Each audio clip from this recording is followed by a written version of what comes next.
First, I wanted to say thanks to Jan for inviting me.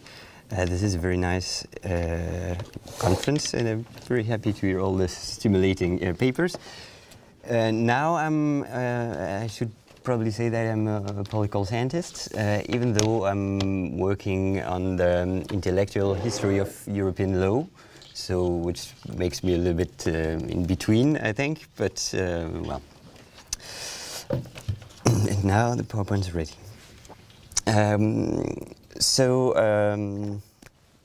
This paper, a few words about the paper. It's first general outline of my postdoc project. I started only 2 months ago, so I apologize in advance for being very. Yeah, no, but it really is the first version of my thought about the topic, and. So I'm going to be maybe very sketchy. I'm going to talk about constitutional pluralism in historical perspective. So it's really an historical paper, so maybe we're going to be a little bit more down to earth than this morning. So I apologize also.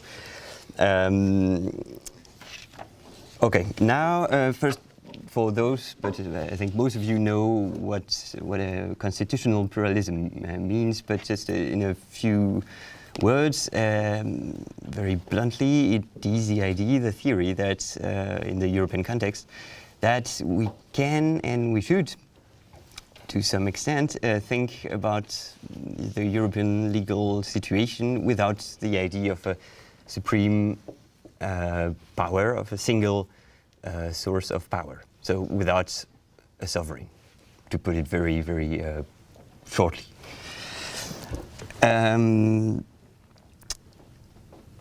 Okay, that was just a preliminary definition. Now, I was also very happy to be invited here because I really like the concept of constitutional imagination, because it fits quite well with what I wanted to do in my postdoc project. Because I think constitutional imagination can be understood in two ways. It can be understood as an imaginary, as was the case this morning. That is very generally a representation, including theoretical representations. Not that theories are purely abstract and far from reality, but it is also part of shaping the imagination, the imaginary we have about a political community. And in this sense, it can justify or well, legitimize or delegitimize a given political community, certain political arrangements. So this is a representation part, but it can also be seen as a process of imagination, and by process I mean a social process of creating, devising solutions to problems, political, legal, social. And this process, I think, can be seen as a struggle, as a constant struggle between different ideas, different groups, different interests, trying to define the correct or the right representation, so imaginary, of a given political community. And these two dimensions are exactly what I want to do in this project. That is combining the interest for ideas, for theories, taking them seriously, because it's expressing certain ideas is not equivalent to expressing other ideas, but with a view on the sociological and the socio-historical context and processes of struggling and to define these ideas, these legitimate ideas.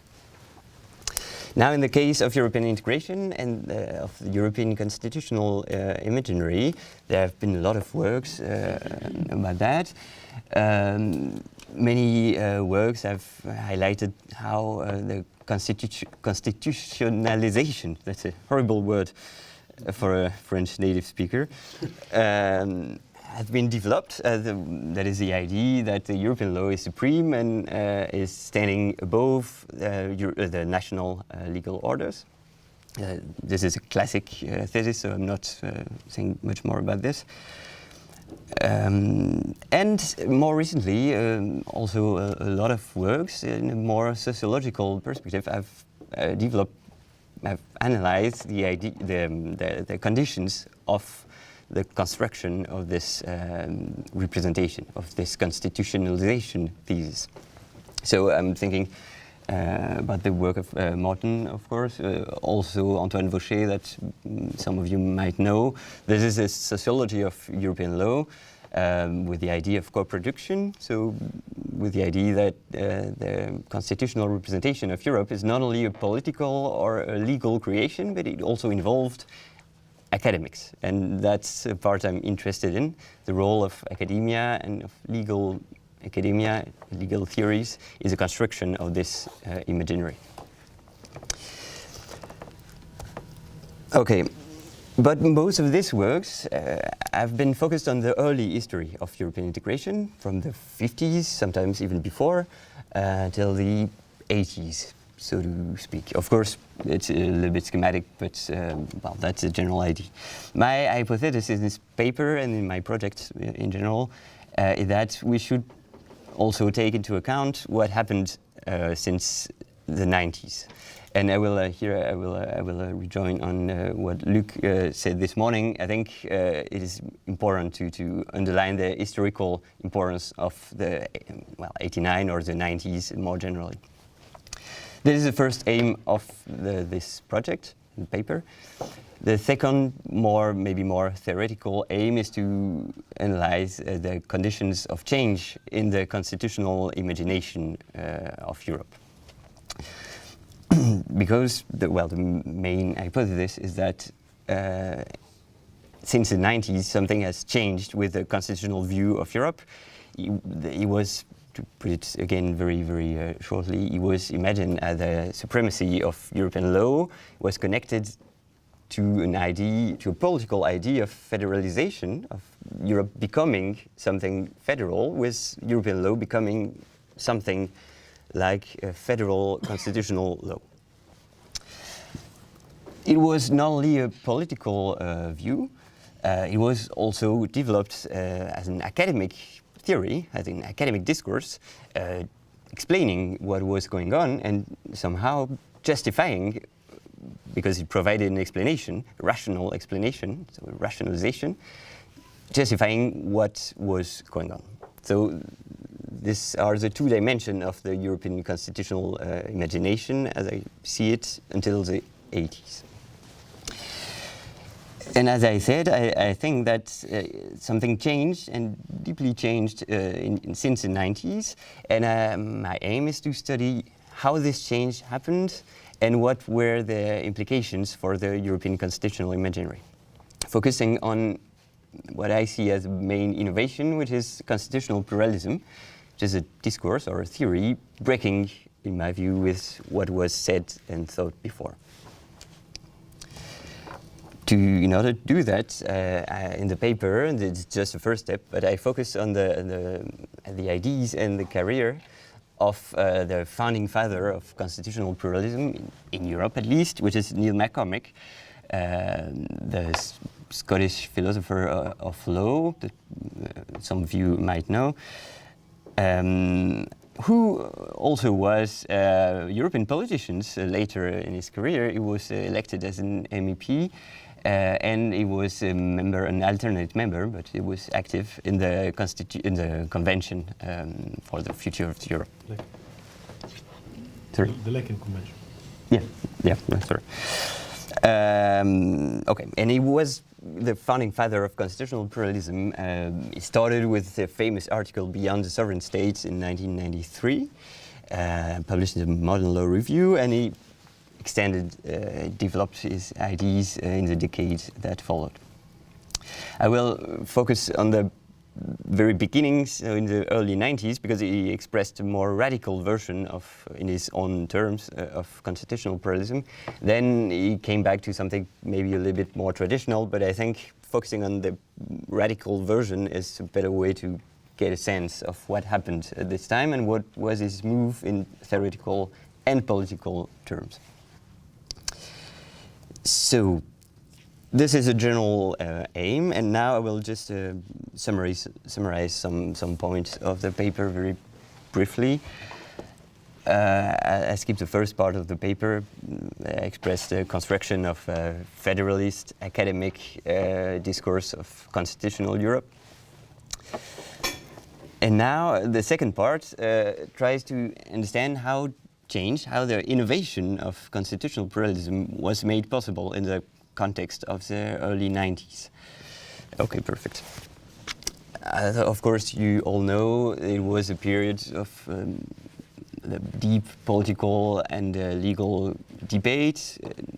Some say constitutional crisis, and I think it's quite accurate. The debate about the legitimacy of European integration was raised not only by the German Constitutional Court, but also by the British Parliament, by the French debate, not to mention the debate in Denmark, of course, about Maastricht. So, well, you all know that. Where am I now? And it was the debate of the time. So there was a crisis and a need for new solutions. There was a window of opportunity, so to speak, for new solutions, for propositions to make sense of the European legal situation and how it could evolve. This is well known, there's a political context, but in the paper I insist that there was also another dimension. It was a change in the academic context of European law, which was in part triggered by this political and legal debate and crisis. And the academic change was that at the time there was both a movement of specialization within European law on constitutional issues. There were more people working on that. Later, during the 90s, there were journals published focusing on European constitutional issues. It started to be taught in European legal curricula and so on. At the same time, there was a disciplinary opening of European law. And I hope Christian Jorges will not contradict me, but for instance, the European Law Journal is a good case of this opening, because it was not only, the first editorial board was not only made of European lawyers, it was also made of political scientists, philosophers, and also practitioners of European law. And this, I think, made possible for new people, for newcomers to the field of European law to enter and to bring new ideas. And this is exactly what Neil McCormick did, I think, because he was a complete outsider to the field of European law before the 90s. He was a philosopher of law, he had been trained in the Oxford tradition, and he was not a specialist of European treaties, and to quote the first editorial of the European Law Journal, he was not a specialist of the black letter tradition of European law. So he came from the outside with a lot of new concepts and theories, and he brought this into the field of European legal debate. It was what I call in the paper a hybridization of European law that was made possible by the specific context of the 90s. He was, to be complete, was not, however, completely not interested in European issues, but that refers more to his political background, because, as you might know, he was a lifelong political activist. He was a member of the Scottish National Party. Actually, his father was part of the creation of the SNP. And since the 80s, the motto of the SNP had been independence in Europe. So he was interested in European issues, but not so much as a lawyer, but more as a politician. And that's why I was mentioning that he was elected later, and he defended very directly his legal theory into European political debate. You find notes and reports in the archives where the term constitutional pluralism is used directly in the documents about the European Constitution. So, well, this is just a context, but I think it is important to be stressed from a historical point of view. It was a change in the legal thinking of Europe at this moment. And now, in the 2 minutes that I have left, just to say something about what were the implications of this change in more theoretical terms of how did it change the constitutional imaginary of European integration. I think with this theory, Neil McCormick did two main things. First, he challenged, as I said, the idea that we need one single ultimate source of power in Europe. That's a basic thesis of constitutional pluralism. It is called the heterarchy, which is hardly easier to pronounce for a French native speaker. Okay, I will be very, very brief. It was a new rationalization of the European legal situation. It was a new description, but also a new normative idea that we can get rid of this idea of a pyramid and we can replace it by a more horizontal networked view. That is for the theoretical part. The second major move he made, I think, is more political, is also to be found, to be connected to his theoretical writings, but he also made a political contribution. He was to break with a federalist ideal of European integration on two major dimensions.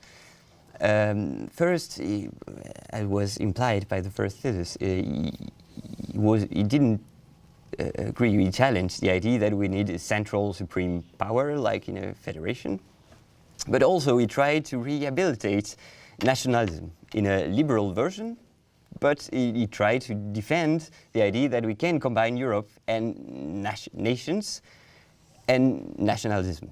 Of course, this was also a strategic move because he was interested in defending the right of stateless nation. That was the name of the intergroup he was a member of in the European Parliament, stateless nations. And of course, in this capacity, he defended the right of Scotland as an independent in Europe.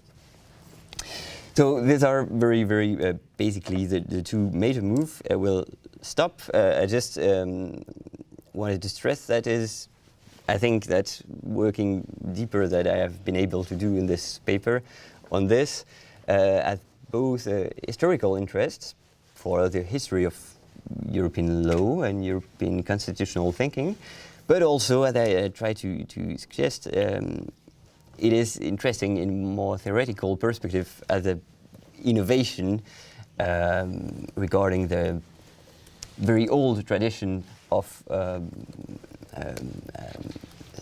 thinking about sovereignty in general. And we'll stop here. I think you deserve some water. Yeah, thank you. Thank you very much for the presentation. And sit back and get ready for some question discussing your input. Yes, Michael. Thanks very much. So I should say I'm working on a parallel paper to one I'm presenting tomorrow, which is about the origins of constitutional pluralism, looking at Neil McCormick's role in it. It was very, very interesting for me what he was doing. It seems like if there ever was a case of the Owl of Minerva, it was McCormick identifying the post-sovereign moment in 1993. Mm-hmm. The post-sovereign moment had ended in 1993. Mm. Now, of course, that's a simplification, but and he's quite explicit about this in some ways. Constitutional pluralism is the defensive reaction against that, trying to internalize what is returning through the German Constitutional Court, as you've already mentioned, through the return of nationalism and so on. Now, you said that he was an outsider to the law, to the European law, black letter law field, and that's right. But he was also a legal positivist. So he was coming at the question of sovereignty from a very, very narrow frame. And again, he's explicit about this in the Beyond the Sovereign State. He's effectively assuming Austin's conception of sovereignty as the institution to which we habitually obey, the command conception of law. He flips it around because he's a Hartian, so he says, no, sovereignty is about the practice of legal officials. But no one else, apart from a few Oxford jurisprudents, thinks that that's what sovereignty is, right? I mean, he was a Scottish nationalist, as you pointed out, but thinks we need to move beyond sovereignty. He was a social democrat, but paid absolutely no attention in his work to the way in which the European market was eroding the very commitments that he was dedicated to. Now, okay, so there's a lot of incoherence if we assume his work as a whole, if we take his work as a whole. The mystery then is why this set of ideas had such a powerful impact. And that's what I want you to solve, that mystery. Great. Okay, well, thank you very much. And I should say, I mean, he was a lovely guy. Yeah, He examined my PhD thesis. Well, yeah, well, I'm not sure I will be able to solve this now, but to start with your last question about, well, but actually it's related to the first. Yeah, it's true that he expressed these ideas at the very moments where he was maybe gone or in the process maybe of disappearing, but it's not by chance. I mean, it's always, if I can generalize, it's often the case that the theory arrives well after the events it's supposed to describe, so it's not completely unusual, I would say. But then it's very interesting. I think actually the main question, and it was actually my conclusion, but I skipped it. The main question of this project is not only how constitutional pluralism appeared, was invented, so to speak, but it is to understand why it was so successful after, in the 90s and to some extent until today, even though if challenged, but because I think it is really interesting to see how such a provocative theory. It's not a conventional theory, at least in the field of European legal debates. It was something very new. That's why I insisted that he was an outsider, because otherwise I don't think we can understand how these ideas were formulated. And yeah, well, the real challenge to understand why he was so successful. And my answer for now would be that he benefited from the specialization of within European law of new professionals of European constitutional issues first, and also on more theoretical or ideological level. It was a good justification of the constitutional claim of EU law. It didn't say that EU law was not constitutional. Yeah, it is, but we need to take into account the claims of other national constitutions and find a way to combine it, not only in theory but also in practice. I think in this sense, this is my hypothesis on how it was so successful. Also, just a short comment. Well, he was a legal positivist, but I mean, it was very different of the tradition of the community law that was practiced before, which was also very positivist in sense that it was not philosophically, but it was based on the treaty and interpretations and jurisprudence, and in this sense, it was more. He was bringing something new into the debate. Well, you don't seem convinced, but I will be happy to hear your comments.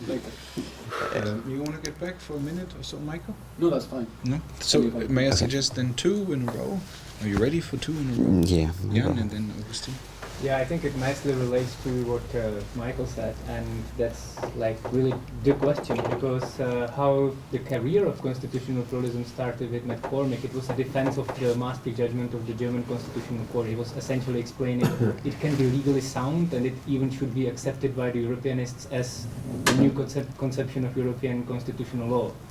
Now, how comes that this, what would certainly not be accepted at the European Court of Justice of the time, can become an orthodoxy which is then quoted by Koen Leonards in a book which was edited by Luke about, After the Storm. And when I read it, I was just thinking, something wrong must have happened with me, because if I'm on the same side with Koen Leonards and his conception of European Union law, then something must have happened to the concept of constitutional pluralism. And the part of the story you need to tell if you, I think, want to understand the place of his ideas in the development of European constitutional law is that first, there are two McCormicks. So the first is the radical version, where he says essentially the question of the last word can be left open, and that's what's essential to constitutional pluralism. And then there is a second, much less radical McCormick who says, well, ultimately it's going to be international, which is going to tell who is right. And also, and now this is the moment in an academic career when you start feeling that you are becoming old, because I distinctly remember when we had a workshop with Matthias, Miguel, Juan Baquero, and now I look really stupid because I don't remember. You're getting the fourth old. one. Fourth apostle of Walker. That's why it's constitutional old pluralism. at this point, yeah. But Neil Walker. Neil, Well, they really felt like being an avant-garde. So I remember Miguel once came and he said, "Oh, a judge from the Court of Justice is quoting constitutional pluralism as something they can, they just can adopt." So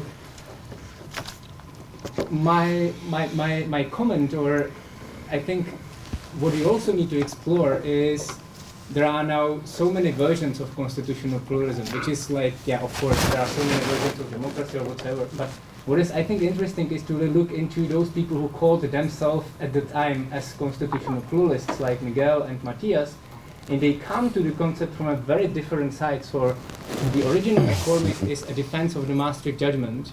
Matthias Kuhn and Miguel Maduro in particular, it's not a defense of national constitutional particularism, but it's in fact a justification for the authority of the European Court of Justice. They sort of assume that the Court of Justice has to be obeyed, and ultimately and that's what I did with the European arrest warrant judgments, when you follow their principles, then there cannot be no other way than to obey the authority of the European Court of Justice. So ultimately it's not really pluralist at all.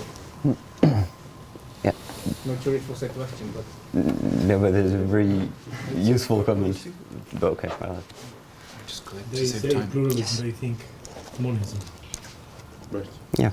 which is just Exactly, in fact, what you exactly. just said. But I think the problem, two questions. The first one, or two suggestions, two comments. The first has to do with the historical perspective, and I think I'm probably the person that admires most McCormick in this room, and I challenge everybody to prove that it's not the case. But I think he was not the first constitutional pluralist. You can say many things that he was first, but not being a constitutional pluralist. Moreover, I would say that the first pluralist was the Court of Justice. It was a strategic pluralism. It's the image of the two orders. Mm-hmm. Yeah, they are thinking monism, but they are using it because they don't have any other strategy available. It was a strategic That's pluralism. dualism. Sorry? Isn't that dualism? Depends how you consider dualism. It means that you have a plurality of legal orders that are interacting one with each other. Kelsen would say every dualism is pluralism.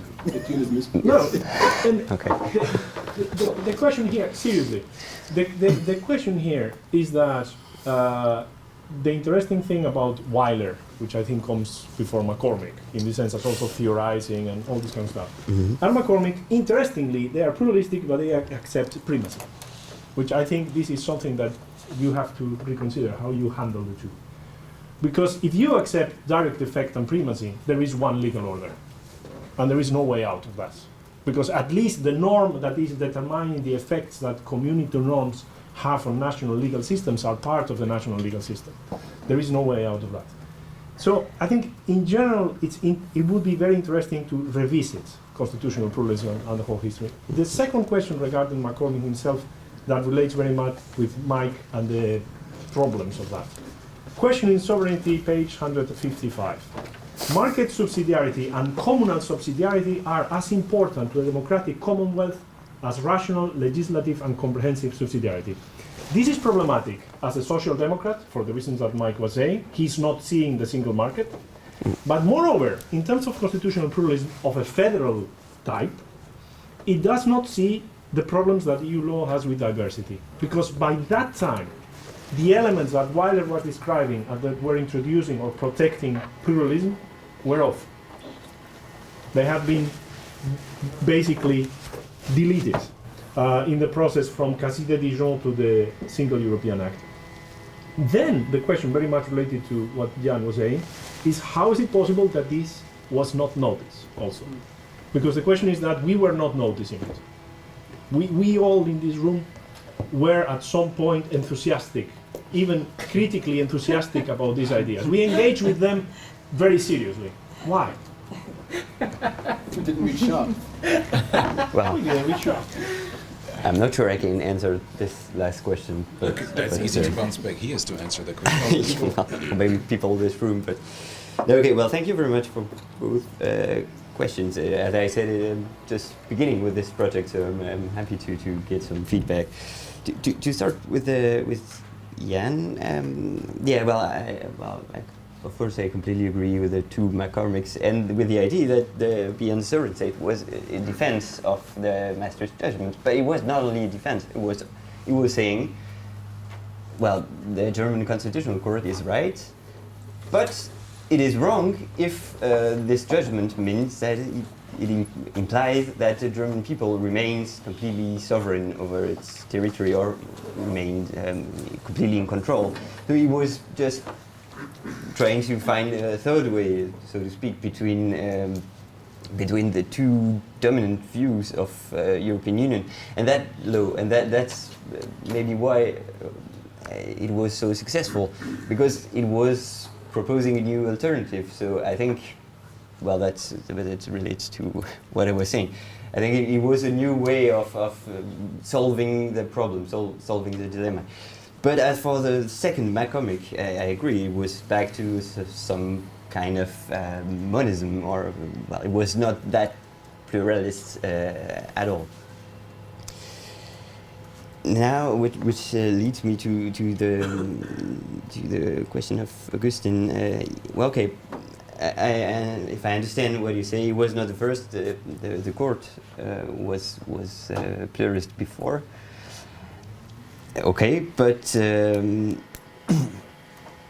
court is not doesn't provide theory. What it did was a rationalization, and that's also maybe why it happened so late. It was a rationalization, a theoretical understanding of what had been practiced before. Mm-hmm. So in this sense, I think he still remains a key figure in this process. Then there's another dimension, but if I go a little bit further, also it would be correct to say that he was not the first ever to have such ideas. If you go back to the early 20th century, if I'm correct, you might find authors with defending ideas of radical plurality, but more in the political field. Yeah, for instance, but it is but he quotes these authors in this book, so I do not say that he invented everything from nothing, but in the European context, he was, I think, the first to make sense of what had been practiced before. And as for your second comment, and also I think it applies to the three of you. I will continue this research and try to find out why it was so successful and why so many people endorsed it, and why at some point maybe it changed. But I cannot say much more about this for now. But I will be happy to continue this discussion when I'm done with this part of my project. You should interview them. Yeah, actually, I should. Do you want to get back to him? No, because then we take the last question, please. Oh, the last question. Yeah. No, I actually wanted to go. Oh, you could be the last. Yeah. Okay. Yeah, I wanted to go back to the question of sovereignty, and because ever since Middle Ages we know that for us lawyers sovereignty is just jurisdiction. So ever since Bartolus we know that this is what you have, and that's why lawyers hate the idea of pluralism so much, because they don't like it. By definition, you have to have coherent normative order. And my question, so accepting constitutional pluralism as a concept was at the level of legal ideology as a wider concept of how we are nicely coming together through alternative concepts of mutual recognition is more important than post-sovereignty in McCormick, I think, yeah? Constitutional dialogue and all this stuff. And yet, at the end, it's really down to who has the final say. You cannot get around this question. Yeah? Who is the guardian of normativity? And you cannot sort it out by legal logic. You can only make a step back into societal domain of facts. Simply, this is how we do things. This is not what we do as lawyers. This is how we have to act as agents within politically, societally, pluralistic environment, which is nice. But what happens if you don't have this societal order which allows for mutual recognition, which allows for dialogue? Exactly the situation is if ECJ tells Poland to sort its rule of law out, and they say, up yours. Yeah? What happens then with pluralism? What is it? It's not monism, it's not pluralism. Is it anarchism? War. Yeah, it might be. War, Yes. Yeah. John Locke would have called it war. Absolutely. So also talk about Hobbes. Yeah, well, I would completely agree with that. It was well, there was the idea that it could be practiced. That's why I insisted that it was also a political project with the idea of subsidiarity and dialogue. Even though I think the concept of constitutional dialogue is from Weiler more than McCormick, but he had a very similar thing. Well, it works well with nice weather, but in case of storm, I think it's a little bit more difficult in practice. But well, also that was, well, I'm not defending constitutional pluralism. I'm just trying to understand how it came about, how it spread, and also what role it can have played in the reconfiguration of the European imaginary, especially well, among lawyers, with the courts and so on. I wanted to say something else, but I forgot. Well, maybe I will come back to it later. Okay.